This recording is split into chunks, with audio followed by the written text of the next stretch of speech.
saya yang lain yaitu produser dan pemain dari film Badai Pasti Berlalu. Badai di Ujung Negeri. Maaf, sorry. Iya. Sorry, generasi lama maksudnya.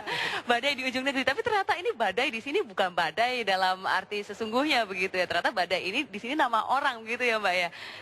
Bisa diartikan dua. Jadi bisa diartikan dua. Utamanya namanya badai. Badai. Hadir. Ya.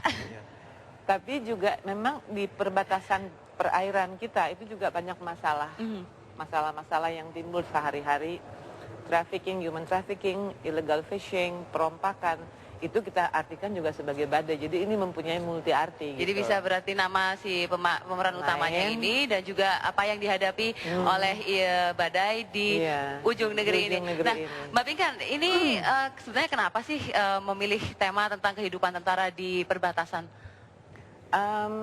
Sebetulnya banyak hal yang luas sampai yang kecil. Dalam arti luas itu gini, sebetulnya bukan tentaranya yang kita memajuin, tapi keberanian untuk menghadapi hidup. Itu satu, itu secara luasnya.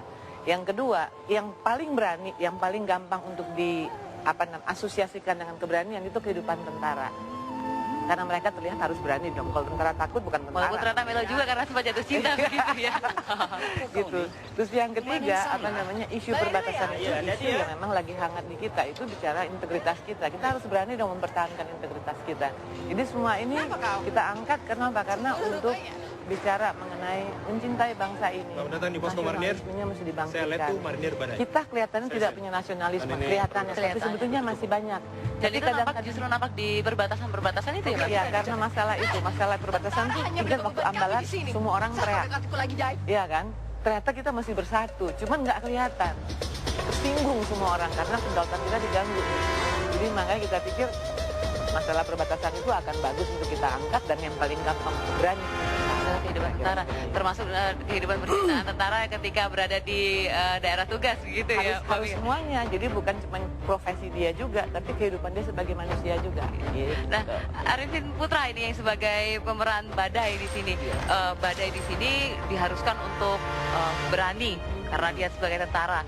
Tapi dia juga punya sisi kelembutan sehingga dia bisa jatuh cinta. Ini kan ada kompleksitas perasaan. Waktu memerankan ini bagaimana?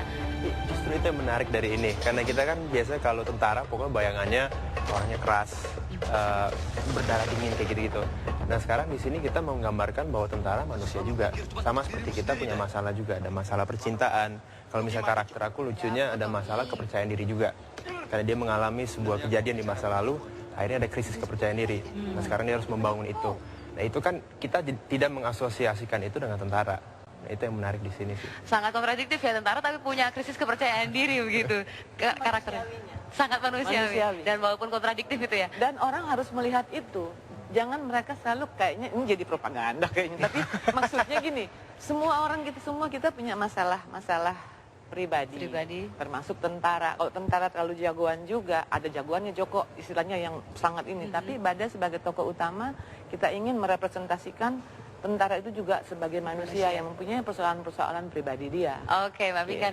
Kita masih akan berbincang tentang film Badai di Ujung Negeri ini, tapi setelah jeda iklan berikut ini, pemirsa.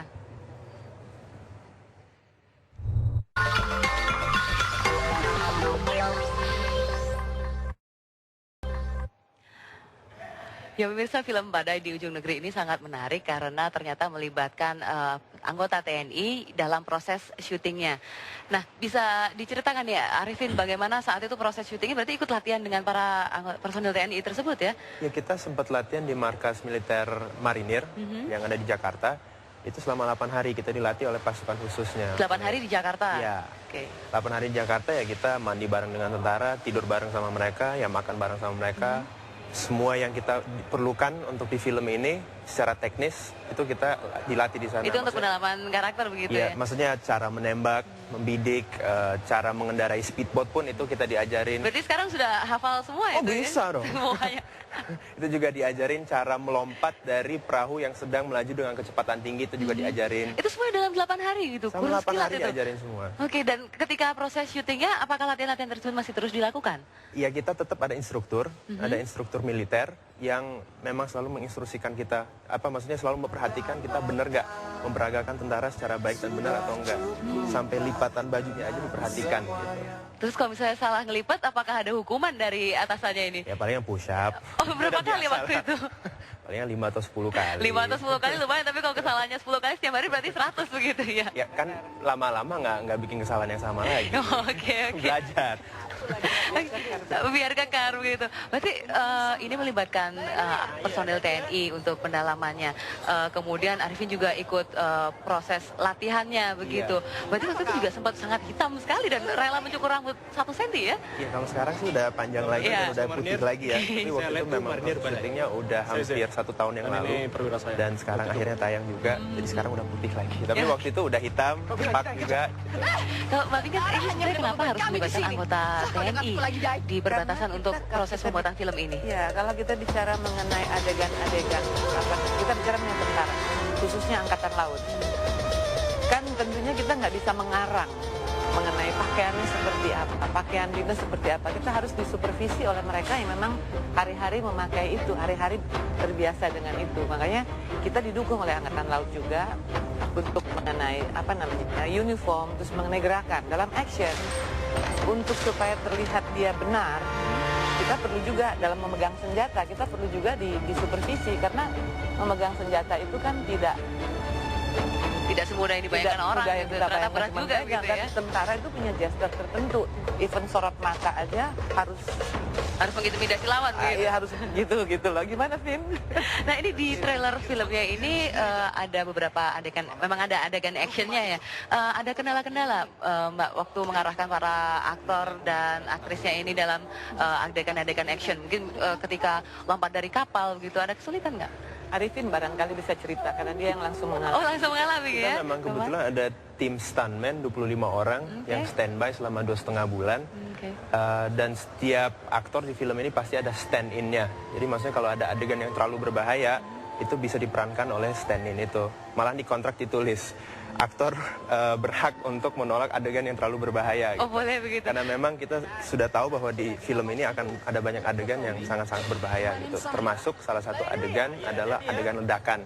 Sebuah rumah diledakin dan aku harus menghindar dari rumah itu. Aku sendiri sih udah mau, ya udah, aku ikutan deh gitu. Tapi Ibu Pinkan sebagai produser, Pak Sutradara, stunt koordinatornya, special effect koordinatornya semuanya bilang tidak boleh.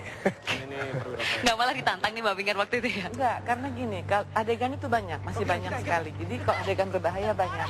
Sedangkan kalau misalnya aktornya terluka, itu bisa nanti menghalangi kelanjutan produksi. Jadi dia minta kepengen tuh waktu di adegan rumah diledakin. Kita semua bilang no. Kalau ada apa-apa siapa yang mau gantiin Arifin Putra? Masa saya sama sutradaranya kan nggak mungkin. Betul-betul. Selain ada pengganti yang tentu mempermudah dari proses pembuatan film ini, kendala-kendala apa Mbak dalam waktu proses? Kenapa Mbak? Pada waktu itu kita masuk kita syuting Oktober, November sampai Desember.